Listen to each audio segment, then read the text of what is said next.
And Ben, first of all, welcome back. I mean, what has this fight week, such as it is, been like? Is it a little bit odd to be fighting on a Wednesday here? A little bit, but kind of make the adjustments. I had a couple week notice to start making the adjustments, and Wednesday becomes a new Saturday.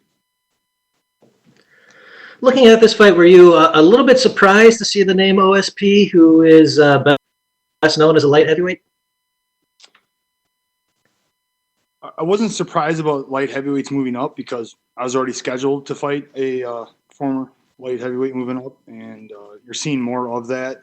Uh, but OSP, the name just kind of came out of nowhere because I had two fights set up. I had signed a contract to fight a heavyweight. And then they, like within a week or so, they said because of circumstances he was out, and they dropped this name, and it was just like the name kind of came out. I guess any name they threw him was going to be a surprise, but the fact of seeing him move up with the circumstances, I'm sure the weight cut. Um, he's a big guy. I think he walks around. A lot of light heavyweights are naturally heavyweights, so it is what it is. It's a for me it's a better name.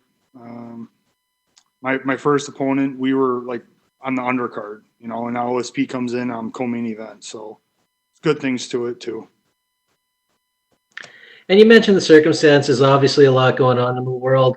I know in your case, you had to at least temporarily close your gym. What's the toll been like on you personally? And then in terms of a fight camp, I mean, how has that gone? Have you been able to get done what you wanted to get done? The gym has been hard. All of our members have been like, "Oh, we can't wait to open again," and this has been tough in Wisconsin. Uh, it's going all around the country. Everybody's dealing with it. For me personally, the fact I own a gym, I think, gives me an advantage. I know some fighters have said that they can't train for a fight because their coach won't open a gym. Yeah, I step back and go, really happy I own my own gym because I get to call the shots. All my training partners, a lot of things that we do are, you know, under the 10 people limit anyway. So we were able to get together and kind of keep things as normal as we could. I think going out and grocery shopping and eating and that kind of thing, that was probably the biggest change. We had to make strategic changes in when we would go shop and keeping our eating the same. Uh, to say things are normal would be crazy. Obviously, we've had to make changes, but I'm blessed that I was able to keep things in a good situation for myself. My personal training.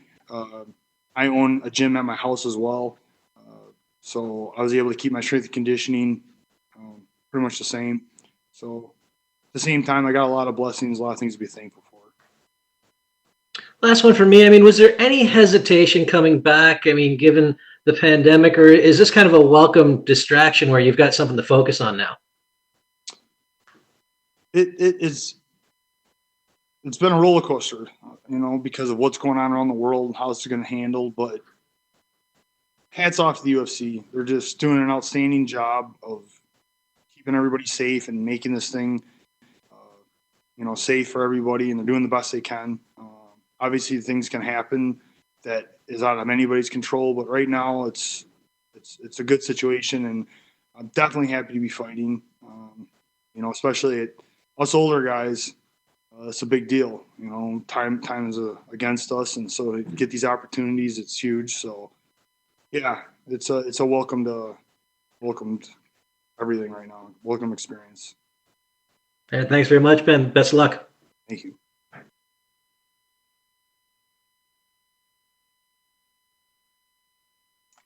And we'll have the next question from Damon Martin. Go ahead, Damon.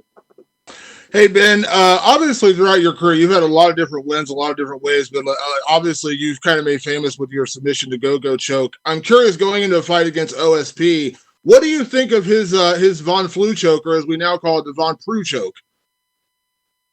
Well, it's effective. If he locks it up, it's like a lot of submissions. If they're locked up, they're going to be in trouble. But I like to believe that there's a way out of everything, and it'll be a welcome challenge. We'll see. He's got to do a lot of work to get to there. I'll tell you that. And he's got to go through a lot of things to get to that position, and see what happens overall. Obviously, you have a lot of knockouts on your record. You're coming off a big knockout in your last fight. But do you, again, you can't play how the fight's going to play out exactly, but do you look forward if it does get in those grappling exchanges? I mean, I think you're one of those guys who's always been underrated with your grappling, but when you go out and do what you did to Josh Barnett and things like that, like you kind of prove you have that grappling. Like, is it fun to test that part of your game when everyone kind of rates you always as a knockout guy? As the opportunities come, it's great to show it. As you can see, the heavyweight division's been very stand-up heavy. And I think there is some changes that need to happen because I think I have some weapons that are very effective, especially in this heavyweight division right now, that haven't been showcased. So if the opponent wants to push it for that, yeah, I'm very open for it. But again, I'm an opportunist, so it's got to kind of see what presents itself.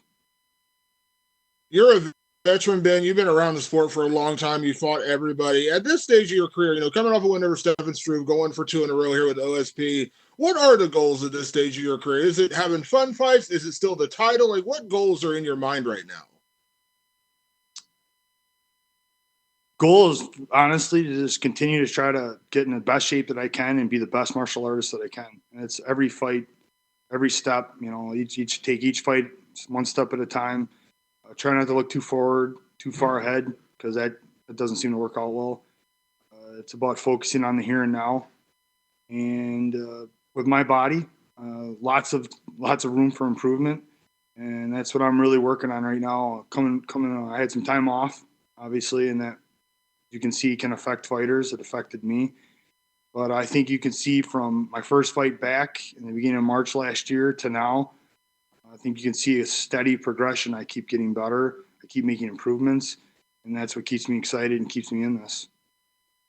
My last question, Ben. A few years ago, you know, one of the fights you didn't get to have, it got canceled, was the fight with Stipe Miocic. I know that's one you've always said you would have loved to have had or get back at some point. And I know you're not necessarily knocking on the door of title contention right now. Obviously, you've been there before. But what do you make of the state of the heavyweight division right now, where we have the champion is out, and there's a lot of discussion about what's going to happen with him. You got Daniel Cormier, now you have Francis Ngannou over the weekend getting a big win. I just want to get your kind of the lay of the land, because it is kind of a weird time for the division. So first, you asked about Stipe. So whether he has a title or not, it would just be a great fight. You know, it's a great challenge. He's right now, you know, probably looked at as the gonna head into the Hall of Fame, one of the best heavyweights of all time. So it's a great challenge, and he brings a lot of different things. I think I would get to show a lot of different skills in that fight as well. But he's really high ranked, and I'm gonna have to do a lot of work right now to get up to that. Francis Ngannou, I think, clearly showed he's got the next title fight. I don't think anybody's disputing that, and it's a matter of this circumstance. As I said, guys saying they can't train right now for a fight. I don't know about that. It is what it is. As you can see, it sounds like Dana White is not having it, or he's going to push the division forward one way or another. And you got Daniel Cormier in here for one last fight. You know, great fighter, and it's going to be a great fight. But what does that do to the division if he wins? You know, then it's just back to giving it to another title fight of some sort. I don't know. It's kind of a mess with that. So Daniel's got one more fight. He does the fight and moves on. It's basically got Stipe and Francis at the top, and I see a lot of guys on their way up though. So I think things can get exciting once we kind of get past this situation with the three of those. I think the division will start moving. Awesome. Thanks, Ben. And up next, we'll have some questions from Matt Tucker. Matt, we have time for a couple quick questions.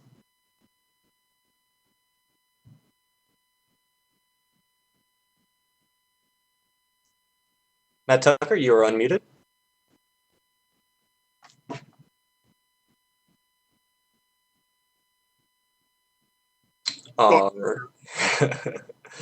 We're going to move on to Jordan Wahlberger from The Horn. Ben, thanks so much for the time today.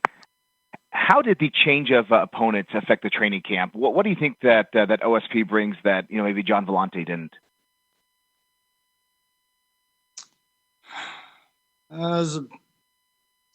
They're both light heavyweights moving up. there's actually an opponent nobody knows about in the middle that's bigger than both of them. So that was actually the change in the training camp. Luckily, I have a huge training partner. He's bigger than me, so he kind of helped fill in that gap. And then the opponent switched again, and I went back to all my other training partners, kind of focused on them because then the size went down some. There's not too much. The game plan's always the same against every opponent. Obviously, I have to work defenses. Different guys bring different things. OSP, I think, brings a little more. He wants to bring it down to the ground and has jiu-jitsu on the ground. Well, I think Volante would have been happy keeping it on the feet, and his takedowns would have been simply to get a rest or to get me tired. So there's a little bit of difference, but not too much. It's kind of always the same thing. Thank you. You mentioned that that the good part about owning a gym and you've been able to find training partners, but what have been the challenges, right, of this training camp? Obviously, the fight getting moved back a few weeks and everything else. Yeah, just being at home, the quarantining isn't too bad. I think it helps a lot of fighters. It keeps us grounded. You're not out doing stuff maybe you shouldn't be doing. And during a training camp, I've been a lot better about that as I've gotten older. But it's just kind of the, all going on. You don't want to get sick. I got this fight in X amount of days or X amount of weeks. So I started quarantining literally when Trump banned all European travel. I started my quarantine then because I thought I was going to fight April 18th. So for me, it was not wanting to get sick, not wanting to get sick somewhere in there and have it affect the camp or not be able to fight at all. And that's been the biggest thing is just trying to be really safe, watch everything you're doing on top of all the stuff that we have to deal with in training camp, not getting injured and doing all the stuff you need to do. Now we have this one extra thing of, wow, there's this ultra contagious virus out there that can get you sick. So that's avoiding that's been the main challenge. All right. Hey, I appreciate the time and good luck on Wednesday. Perfect. Thank you, Ben. That's all we had for you. That's it. That's it. Thank you, sir.